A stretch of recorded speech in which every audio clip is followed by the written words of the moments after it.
Curriculum design করতে হবে ঠিকভাবে, যেই কারিকুলামটা আমাদের শিক্ষার্থীদের আসলে শিক্ষা দিতে পারে। কারণ বাকি সবকিছু কিন্তু এই কারিকুলামের সাথে কানেক্ট। আপনি কারিকুলামে ভুল করেন, বাকি সবকিছু করে কোনো লাভ নাই ভাই। এই যে ন্যাপ বিপিটিপি ট্রেনিং তৈরি করে, টিচার ট্রেনিং তৈরি করে। টিচার ট্রেনিং কেন তৈরি করে? কেন? আমি যে একটা টিচারকে ট্রেন করব, কিসের জন্য ট্রেন করব? কিছু একটা শেখানোর জন্য। কি শেখানোর জন্য ট্রেন করবে এটা যদি না জানি, তাহলে আমার এই ন্যাপের দরকার কি? তাহলে আমার পিটিআই এর দরকার কি? যদি আমি না জানি আমি অ্যাকচুয়ালি কি শেখানোর জন্য তাকে ট্রেন করব, তাহলে আমার প্রথম দরকার কারিকুলাম।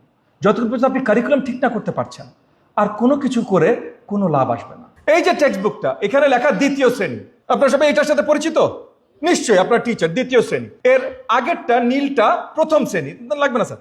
প্রথম শ্রেণী সেম সাইজের টেক্সট বুক।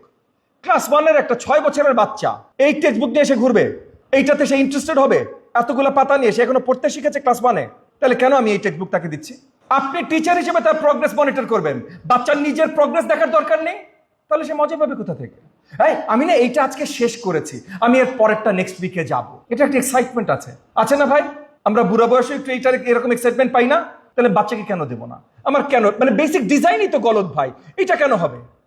আপনি 5 পাতা 10 পাতা করে একটা চ্যাপ্টার একটা টেক্সট বুক বানান না। একটা text book should be 10 text books. এটার ভেতরে ডিজাইন আমি বাদই দিলাম। আমার প্রাথমিকের দরকারি ভাই আর্লি লার্নিং এক্সপার্টিস, অন্য কোনো কিছু আমার দরকার নাই। রকেট সায়েন্স শিখাইতে আসিনি আমি প্রাথমিক বিদ্যালয়ে, ফাউন্ডেশনাল লার্নিং দিতে এসেছি, বেসিক ভাষা শিক্ষা দিতে এসেছি, বেসিক নিউমারেসি শিক্ষা দিতে এসেছি।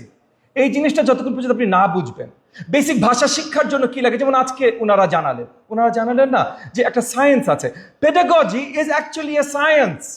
এটা র্যান্ডম আলোচনা না। হ্যাঁ, এখনো এটা ইনএক্সাক্ট সায়েন্স, মানে মেকানিক্যাল ইঞ্জিনিয়ারিং এর মতো এক্সাক্ট সায়েন্স এখনো হয়নি, তবে কাজ চলছে। তো অলরেডি এটা অনেক ডেভেলপড সায়েন্স। সো আমরা জানি কোনটার পর কোনটা স্ট্রাকচারালি কি আর কিসের পর কি আসলে শিক্ষাটা আরো ভালোভাবে হয়।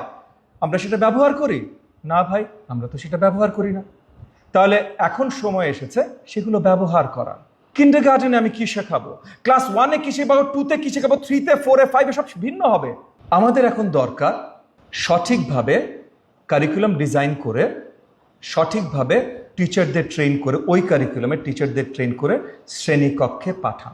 আমরা এটা মানে আপনাদের সকলের জন্য বলছি, ন্যাপের জন্য বলছি, মিডিয়ার যে ভাই বোনেরা আছেন তাদের জন্য বলছি। ইনশাআল্লাহ আমরা আগামী 2 বছরের ভেতরে নতুন কারিকুলাম ডিজাইন করে ফুল রোল আউট করবো আমাদের প্রাথমিক শিক্ষা ব্যবস্থা, এবং আমরা এমনভাবে করব যেন আগামী 1 বছরের ভেতর আমরা ডিজাইন পাইলটিং পূর্ণভাবে, মানে মোটামুটি পরিপূর্ণভাবে শেষ করে আমরা রোল আউট ফেজগুলো শুরু করতে পারি, যে teacher training, text book creation, এই সব কিছু শুরু করতে পারি, যেন by the end of 2 years 2028-এ আমাদের প্রাথমিক শিক্ষার্থীরা নতুন কারিকুলাম পাবে।